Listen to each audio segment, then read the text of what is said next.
afternoon chat. I am joined with Yosif Menech and not Dale because he has something on today, but we hope to have him back next week. And we wanted to talk about something, I guess, fun and controversial because it was connected to some of the things that Joe was working on this week. And that's the question of how Christian do we want the magistrate to be? How Christian do we want the president to be? How Christian do we want the governors to be, etc. And it kind of reminded me as we were kind of pre-talking this, I was meeting with some pastors earlier this week for something, and it kind of came up. There's this different criteria that was being talked about how we're trying to think of like Christ in politics or Christians in politics, and you really there seems to be four giant categories of Christ in culture that you can kind of narrow to Christ in politics. And the first is the one that's talked about a lot, Christian nationalism and what that looks like. The second is Christian reconstructionism, which is tied to theonomy. And for that one to work, it seems like there's eventually the idea of like a Christian leader, of course. There's also transformationalism, which reminds me a little bit more of Abraham Kuyper, maybe Tim Keller, where you're trying to transform culture. And then the last is revivalism. Revivalism is like your typical Baptist or evangelical point of view, where it's about transforming the hearts of people, and you almost like you want there to be good morals in the government, but you're not really promoting, I don't know, the need for the king or the magistrate to be a Christian per se. Although I think that gets squishy because when you think about someone like the moral majority of the '90s, when you had Jerry Falwell and so on, I guess there's a little bit of that as well. So that's kind of like the big picture of how I'm seeing kind of the big Christ and culture categories, and all of those approach the question of how Christian do you want the magistrate to be. I think with different angles and different pieces of argument.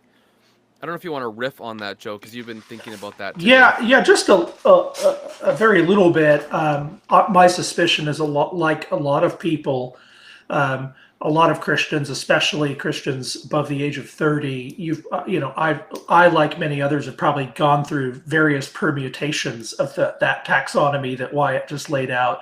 I was probably my instincts probably in my younger years were probably mostly kind of revivalistic, at least in ethos, and yet through conversations with folks at Davenant and others, maybe I became less black pilled, for lack of a better phrase, about the role of politics in the world and its excellence as a vocation and the role of law within Christian vocation. Yeah, one of the things I think that really helped me along the way as I was thinking through these questions is to ask, is there anybody out there, if we were to kind of step away from the labels for just a second, and we were to kind of wipe the chessboard and then just sit the average Christian in America down and just say, Bible-believing Christian, an Orthodox Christian, and say, do you believe that every person in the world is supposed to take all of their vocation, all that God has called them to do, and do it for the glory of God? And even for, Christ says, God has given me all authority in heaven and on earth. Are we even supposed to do it for Christ, the prince of this world? Do we deliver our whole lives and all of our vocations up to him? And I think the Christian answer across that whole spectrum is generally going to be, well, yeah, that seems kind of obvious, right? And then it seems to me like a lot of a basic principle gets played out then when you just extend that to say, well, if that's true, that every person ought to do that, I ought to do that, and that every person ought to do that, then it's not coherent to say that there isn't an imaginable state and a desirable state, ultimately, in which the magistrate is thinking very consciously of Christ in 100% of the things they're doing, 100% about the glory of God, and that if that were true, surely, if that was real, not a pharisaical whatever, we could qualify it, surely that would be a good thing.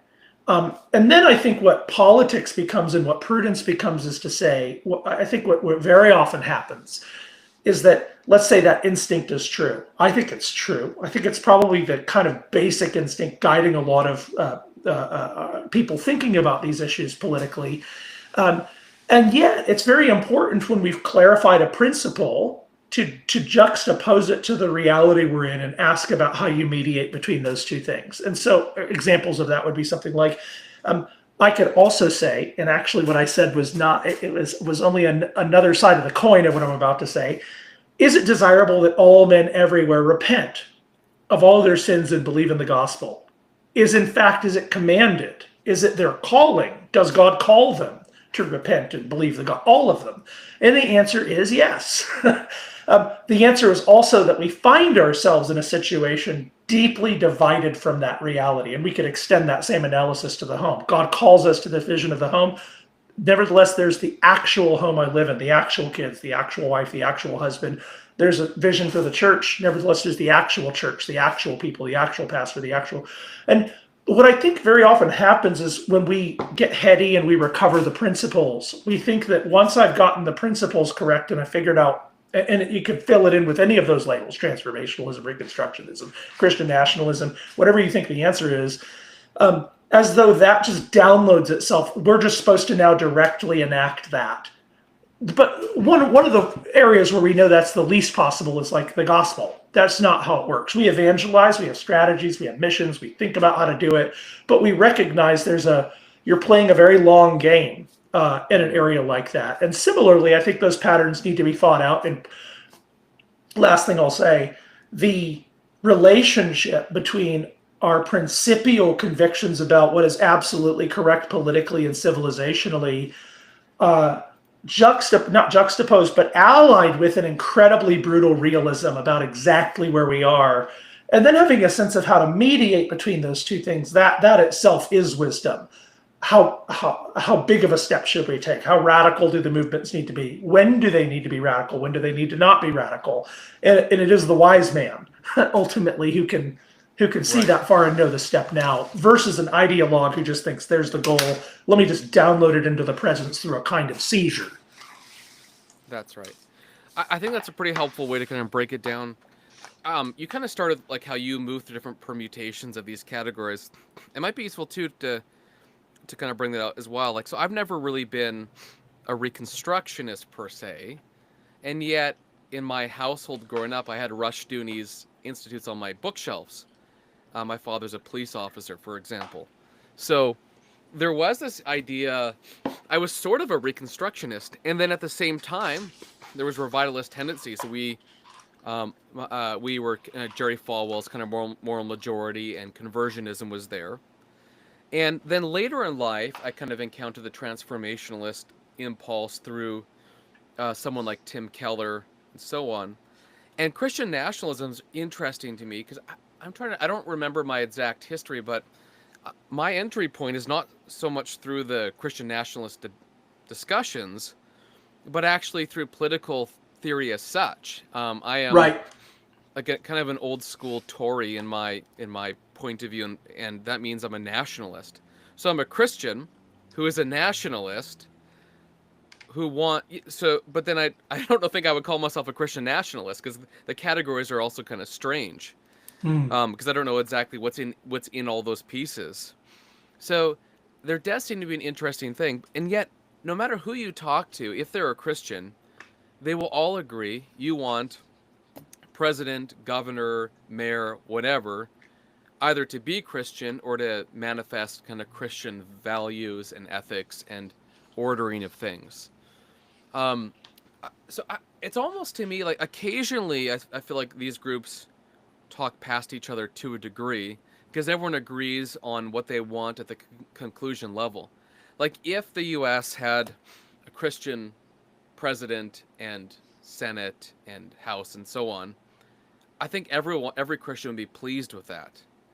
But then you have these kind of more minutia type questions of how does the magistrate enforce X law or Y, I don't know. I guess a political theory. I think that's where it gets a little bit more dicey and where people debate. But it is funny to me that, I for years have thought of myself as a Christian who's a nationalist, and then you have this Christian nationalist movement that I'm not sure, like, do I fit into that? I don't know. Sometimes I don't feel like I do. I also want to note something completely off topic. When you were talking about those different categories of people, your house and church and all that kind of stuff, it did make me remember just once again how important everyday life is, just how important the family is and that unit. And sometimes we can be so highfalutin, if I'm allowed to use that language, that our minds are in the ideal political state, as you talked about. And we sort of forget that a lot of the building blocks for that is just the basic family unit that needs to be Right, self-sufficient, that needs to be loving, that needs to have justice at its center, and needs to right. pursue the common good. And one And of the if things we, that I find, I'll let you jump into one oh here, yeah, go but ahead. one of the things I found helpful in Tory thinking, in traditional Tory thinking, anyways, is that you have this union of state, religion, and family slash individual. I mean, technically it'd be family, but because of how life's changed, is individual. And no one's ever really thought about those in the Tory thinking, anyways. Those didn't used to be like problematic allies. You could have an established church, and you could Yeah, have state control of industry. Like if you need to build a railroad across Canada, the state then brings the country together to accomplish its national will. And the family and individual are the voting unit, the unit that actually makes all that happen. And there used to be this ability to have all these things to work together. But even if, it's striking to me that in 2025, even if you had a Christian prime minister, a Christian president, just the way society's worked out, it would be very hard for that to create the ideal state that maybe many people want, uh, just because of individualism, because of diversity, and so on. because of, yeah, and sin and all that sort of thing, and And sin. Well, yeah. yes. Are you suggesting that we can't have a utopia because of sin? It turns out it's a disappointing reality, but that's how I understand things working out. Oh my. Yeah, yeah. These are really these are good points. Just writing something down here. Yeah, the point about the family is the building block. One of the things I was trying to emphasize there as well is that, in one sense, if we tried to play out in our homes the kind of relationship between principle and practice that we sometimes try to play out in politics, none of our homes would work. Hmm. Um, and that would be especially obvious if you're in a home that is broken and has tension. In one sense, America, I think of America as a broken home. America is not in a healthy state right now. There's very few nations, very few extended families, you might say, in the world: France, Hmm. Germany, England, America. Yeah, those are all Western, but you can extend it out. There's many broken homes, if you will. And so when I think about what does it mean to heal a nation and that sort of thing, I often think of the notion of a kind of a broken home politics. What does it actually take when you're a million steps removed? You're a Right. million steps removed, even from what it might feel like as like basic functioning. Well, you can come in the room if you're the leader and just demand that everybody function. You can come in and say, we're all just going to do this now.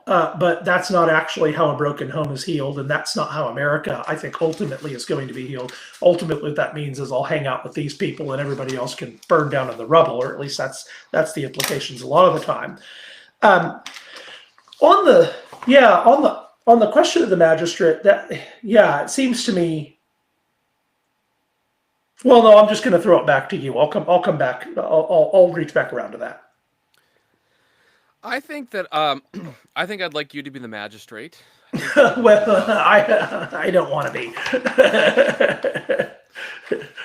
Well, I also think you have to translate a couple things. Like we haven't quite mentioned it, but like in reformed political thought, obviously a magistrate's going to look different in a nation state or a monarchy or Yeah, whatever. And I think some of these discussions are interesting too. Like what does it actually mean to have a Christian magistrate in a liberal democracy or something like that? right. And so sometimes, when I see people who are emphasizing sort of a past repristination of the magistrate's role to protect religion or whatever, I'm curious how that would look practically today. Like, what is the actual mechanism to make that work? How could they do that? And so, I mean, it's one of those interesting questions which I still feel like are very hypothetical, but I suppose you never know. One of the things that surprises me so much is how fast things can change. So obviously, like the U.S., like the last election, kind of illustrated a pretty big swing Yeah. I don't know if we want to say left or right or whatever the right terminology is, but like from, Biden's going to save us to now Trump with a majority vote and all this and all that kind of stuff. And the same thing's happening in Canada too. Like we had essentially for about 10 years a liberal leader who for the first 5 years there was some patience with him, but he made a ton of mistakes and we began to get annoyed with him. But then COVID hit and we just kind of got paralyzed for about 4 more years until we get to the place where we're now, where I think like the Liberals may not even be a government, like a valid party in Canada anymore soon, because they're so universally disliked, led by Justin Trudeau, who I know you know of. So it's Yeah. funny to me how things can change so fast. What I was trying to get at though was, Yeah. could you have actually a renewal of Christianity and Christian political thinking in the U.S.? Yeah, very plausibly. I mean, in one sense, you already do. You're already seeing in some now whether we, maybe the jury's out on exactly how Christian it's going to wind up being, but at least in some way, you're seeing a more self-conscious attempt to ask these questions and to answer them principially and to answer in a more activist and practical way. What is it? How does this actually cash out? Somebody like Brad Littlejohn, who is both of our friends, is part of this. Like he would not identify himself probably as a Christian nationalist, and I don't think anybody would put him in that movement. But you could say he is part of thinking through the principles of, kind of Protestant principles of government and looking at the trickiness of applying them in a contemporary context. One of the things that I think is crucial is that it's also an issue of the people that are being governed by a polity and by a magistrate, and that involves a people also historically considered. And where am I trying to go with that? It's important to note that America isn't the Europe that came before it, and it very self-consciously was trying to do a political program that was rooted in and founded upon jurisprudential principles that came before it. Nevertheless, in a way that was carrying out a political program that, and this is the way I tried to speak to my students today, a political program that is rooted in and based upon a degree of a conscious adult mutuality between citizen, and magistrate that is not as perhaps thickly layered into the very mechanism of things as you find in previous civilizations.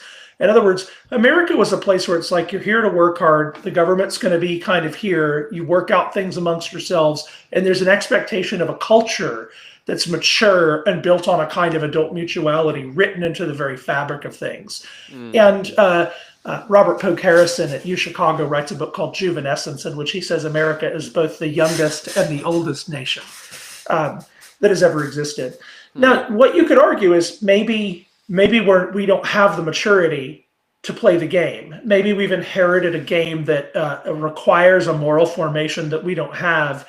And then the question becomes, does that mean that we have the right to change the game, or does that mean we have to get better at the game?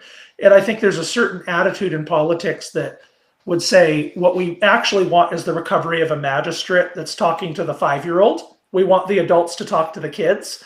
And I think there's part of me that would just say, that's not America. I don't mean America's never behaved that way, but the principial program was actually totally against that, which is why Miles Smith, who wrote a book for us at Religion and Republic, one of the things Miles is pointing out is that the way America maintained a kind of Protestant ethos for 150 years was it really through established churches? For the most part, it was through institutions that built, I think that built out and in a sense nudged a population in a sense toward the kind of adult expectation I'm talking about. And again, I'll tie a bow on it here, but if we find ourselves in a condition where that's over, or we think, oh, we're all kids now, or something like that, is it moral to fundamentally, even if we're doing the same principles, but nevertheless to carry them out with an entirely different ethos, or do we have to be called back to an original vision, not just the political talking points, but actually the expectation of mutual adulthood? Is that a compromisable part of it? And I don't think it is, but what do I know? Well, it's even as you talk about that, I kind of go back to those original categories I gave which were merely just for illustration, but each of those groups wants a different kind of magistrate, even if they're a Christian. So a Yeah. Reconstructionist wants someone to administer God's law as a way to govern. Not necessarily, although they wouldn't deny this, like to restore like the moral or wisdom tradition or something like that. Yeah. And they're usually libertarians. The Reconstructionists were always like small government in a way. Yeah. They are, but I think there's a strategy there. I'm influenced by who's the guy we like from Ireland who writes on dispensationalism? Crawford Gibbon. Yeah, Crawford Gibbon. Yeah, so I'm influenced by him. And one of the things that he seems to imply in his book, and maybe there's someone else I'm thinking of who says this, is that libertarianism is kind of a means to an end. You break down the structures, you open it up, and then the Christian magistrate comes in and reconstructs society around biblical law. At which point, it wouldn't really be libertarian anymore, even though that's sort of the present form of things now. And if you're a transformationalist, it's kind of interesting. There might be, you probably want Christian principles, but you want to persuade people. And if you're a revivalist, you're probably thinking more along the lines of you want someone born again, in the White House. Yeah, you want culture change. The transformationalist wants to get the article in the New Yorker that makes Christianity cool. Right. The revivalist wants you to just like come to Jesus. Right. Yeah. Yeah. I mean, they all want both. Don't get me wrong, but right. They all want the same goal. But it's interesting how that would be described from each group. I wonder what the Christian nationalist would say. Maybe we'll go find one in the wild and ask. But I'm curious what the way to put it would be. I think that one of the things with contemporary Christian nationalism is that, like the term evangelical, it's more or less becoming a journalistic label that has endless elasticity. And so, among Christian nationalists, I think you find, I feel like I've met plenty of people who are like, well, I agree with these principles, but here we are, and they're kind of, they don't expect a whole lot tomorrow or next year. Mm-hmm. But then I think there are ranges of certain types of authoritarianism. Sometimes Christian nationalists are just talking political theory. Sometimes I think there's a big Overton window shift, and the Trump era is an era of as hit with Doge and all these things. It's an era of upheaval, and there's some appreciation for maybe a more muscular and in some cases kind of authoritarian reestablishment of order. And again, that relationship where the magistrate begins to look at its people sort of as children. By the way, this parallels, I think you see a similar tension in pastoral life. Is the appeal of a pastor to the congregation. Sometimes, you literally hear pastors say, well, I have to talk like that because I'm a dad and they're kids.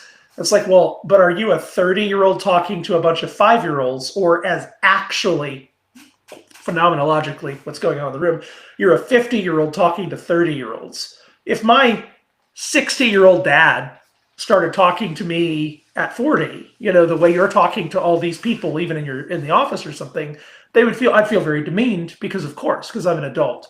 But that doesn't mean he can't speak to me with authority. But it's an adult speaking to an adult, and that relationship in the church, that is a source of tension in the church, is also, I think, something that needs to be interesting. Going to the church piece for a second. Some people complain about the analogy of father and son and daughter and so on, and it can be viewed as abusive or whatever. And of course, you do have Jesus saying, call no man father, etc. And yet, Paul talks about Timothy as his son and father to him. I think it partly depends on what you're meaning by that terminology. Like if you, for example, 1 John talks about different categories of people and their maturity. Some are children, some are fathers. I actually think the analogy is sound insofar as it's biblical, meaning. I think there's ways that it could be bad and there's ways that it can be good, but there is a real sense in which those who have authority in the church are there because of their maturity. Yeah. And so they are fathers and mothers, we might say, in the faith. Yep. I think of Titus, older women instruct younger women, etc. Yep. So there is a sense of, like, we might say, paternity that is built into. Oh yeah, I think of paternity as even in the magistrate as well. I think it actually parallels, because it's not an issue of equality any more than I feel really an equal with my but with an aged, wise father, right? Mm-hmm. If I'm 40 and he's 70, say, his word carries more weight than mine, and Right. I actually owe a kind of deference if he's earned that. I mean, if he has that wisdom and such, and really even principially, there's some owing of deference there. But right, the idea to me is most of the time when you read the epistles, what we should probably be thinking of is them being read in a church full of households, and in a way, not that the letters are for the whole church, but right, there's moments where it says, "Okay, you men, you women, you children," and yet the kind of average pitch in the room is, "I'm an adult talking to adults, not equals. Again, not equals, but I'm a father talking to my maybe even like a Proverbs, right? The father speaking to the son who's nevertheless kind of an adult, that sort of thing. And it seems to me America, to again bring that to America, it seems to me America has, as written in its very DNA and as part of its project, that relationship, not just with people in their government, but people in one another. Kind of Taylor talks about the development in the early modern period and into the contemporary period of a society of adult mutuality, a mutuality and a kind of rapport that exists prior even to the establishment of a nation. So Taylor makes a lot out of this point that um, we can say we the people prior to the making of the Constitution, and that's kind of weird. And we talked a lot about this in my class today. There's I can get complicated, but it is interesting nevertheless that there's a sense of ourselves as a mutual people that then come together to form a more perfect union. How did we develop that sense? And there's a whole history to be told about the development of people seeing themselves. And sociology, you might say, Anthony Giddens talks about this. In one sense, sociology is a modern discipline precisely because it's sort of a modern thing to have this kind of reflexive thing called society that sees itself as an independent actor over, not maybe over against, but alongside government, church, family, who are we the people that then come into a government, express ourselves in a church, and have homes. That's an interesting. Yeah, and in America, if that's a very thick sense of things, you kind of need to work with that, or what you're actually trying is to get something that's different than America. You're not reforming the home that you've inherited. You're actually just trying to make a different home. That's right. It made me realize. Well, we can talk about this later. But there's a book that we should probably talk about. I'm trying to remember the title. It's called like The Loss and Crisis of Community. It's like a 20th century political book. It's I haven't read it recently, so my brain's a little bit off track. But we should. It'd be kind of fun to talk about that and think through the idea of community and what that would entail. Yeah, I know that you have to kind of jump off here in a few minutes, so I would say like, even though our topic's a little bit generic and we're just kind of riffing on some of the things you were teaching today, if someone were to ask me like how Christian should the magistrate be, I would say like as maximally as possible in every way. yes, And yeah, you would use every legal apparatus because you have to have justice in order to bring about what accords with truth, and Jesus is the truth. So whether that means that murder is wrong, we enforce that, or whether that means that Christ is risen from the dead, you could talk about that too. yeah, and that's the what becomes, I think, the one of the big tricks in this conversation. One of the tricky aspects of it is that the Reconstructionists and some of this was part of the libertarian sense could often be close to almost anarchists in the sense that their reconstructed world just didn't have a big apparatus of state. So not all of them, but some of them could talk about the kind of post-reconstructed world as one in which there's just not, in some cases, maybe you'd have dictatorial homes or something like that. I don't know. But I don't want to overstate that or be pejorative. Um, um, oh, that's a bummer. I lost my train of thought there.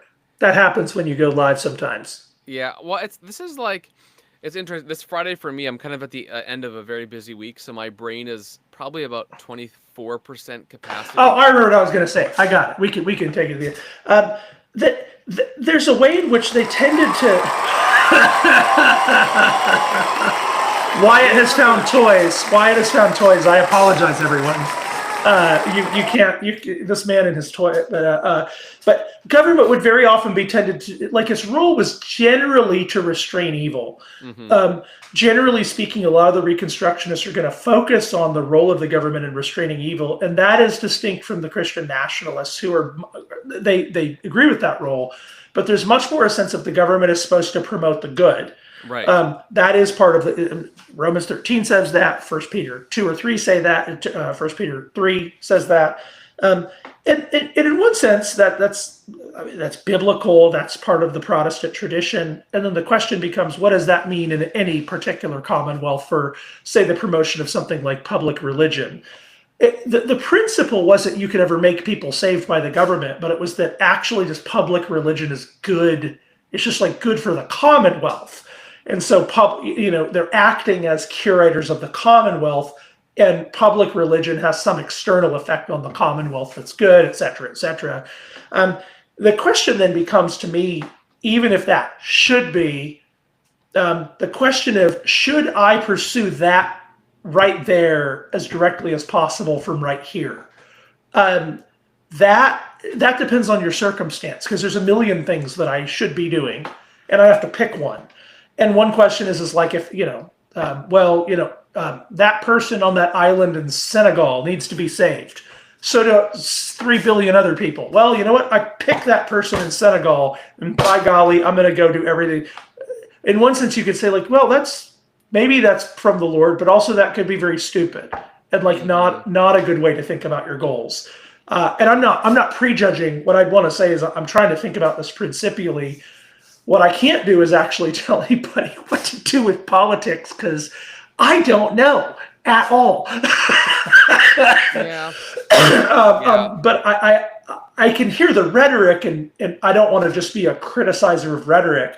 What I do want to do is say that strikes me as having the risk of recklessness, and that's not enough of a job. Nevertheless, there's no perfect decision, and pray for those who actually have to be wise Christians on the front line of answering these questions. Again, I think of somebody like Brad Littlejohn, who we can afford an enormous crowd at Davenant to be live in studio with us and clap when we feel our egos need to be tickled. Very good about that. But yeah. Brad's an example, to me, of somebody who really gets these principles, would agree with everything we just said, and now he's in the sausage factory. And it's like, well, what does that actually look like? And that's I don't know exactly what to do except to pray for those folks. And then again, maybe just that last comment, maybe think of it as, what does it look like to fix a broken home? Mm-hmm. And that takes layered strategy. It's not do everything at once. You have to sometimes pick one thing. Sometimes you do have to do a bunch at once. Sometimes you have to pick one thing at a time. Well, I like the way you ended, because you emphasized prayer and not knowing everything, which I like. And we are at the end of our time, because I have to jump out of here. But we'll be back again next week, and I will be hopefully much more rested and energized. I have to be honest, I was so tired. I was just kind of like listening. Well, that's dangerous when I'm talking. Yeah. And you had a lot of buttons though to play with, I and that was my huge contribution. Otherwise, very low contribution. Oh no. Chat. But thanks, Joe. Good talking. Yes, sir. Good to see you. Boom, we did it. Yeah. My brain was not firing at all cylinders. I was just like listening and like I don't.